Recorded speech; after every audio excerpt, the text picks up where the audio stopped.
Baguio City, nabanggit na po ni Yusek Vergere, isa ang Baguio City sa may best practices o yung may mahusay na kasanayan sa pagdating sa contact tracing. Makakausap natin ngayon si Mayor Benjamin Magalong. Mayor Magalong, magandang gabi po. Good evening, Pia. Good evening po sa ating lahat, sa ating po mga televiewers. Yes, Mayor. Kanina, special guest po kayo sa DOH briefing. Ngayon, special guest naman po kayo sa amin. Maganda nga yung sinabi ni Yusek Vergere kanina, no, yung best practices ng Baguio. Mayor Magalong, can you tell us first why it's so important? Ito, nabanggit ni Yusek Vergere kanina. Very important na may trust. Na mag-trust yung pasyente o yung kanyang close contact para ma-share niya sa contact tracer yung info na kailangan. Why is that so important? And how can you, as the contact tracer, build that trust? Building rapport is the first thing that an investigator has to do with a witness. Yan dapat ang kailangan niyang establish to be able to get all this information.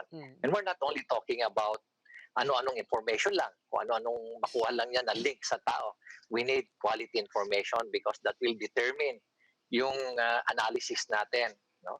So, kailangan talagang pagkausap pa lang ng investigator, talagang panatag kagad ang loob ng ating ini-interview. Tulad ng isang positive patient, can you just imagine na ang taas ng level ng anxiety niya? Yung anxiety? Oo, ang taas niyan. Ang taas niyan. Patapos yung pagdududa, nandyan yan. No, nagiging paranoid siya. Tapos, meron tayong tinatawag na general arousal syndrome. Ito yung na-experience ng isang tao pag na-excite. So, irrational yan. You cannot reason out with him or with her. So, it's the job of the interviewer, someone who is knowledgeable sa cognitive interviewing skill, to be able to establish good rapport doon sa kanyang ini-interview, yung kanyang positive patient o kaya yung isang contact na kinakausap niya. Para makuha niya lahat ng information na dapat niya makuha. Lalo na kasi mag-will code ng information yan. Lalo-lalo na kung merong skeleton sa closet, nag-will code sila ng information, tinatago nila.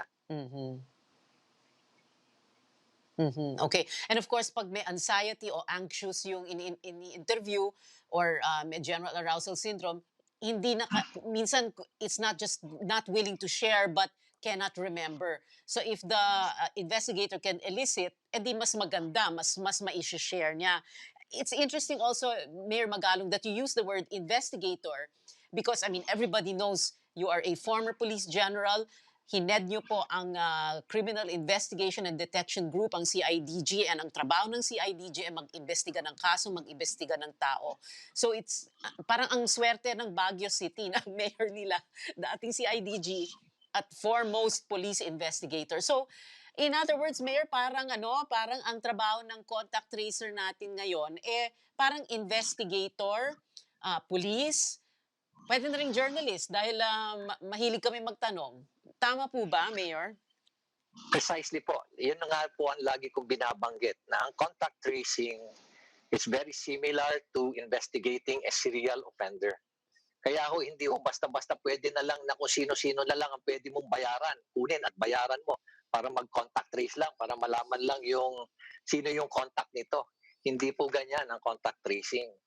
Dahil po makaka-apekto po yung malaking bagay po yung makakuha ka ng quality of information.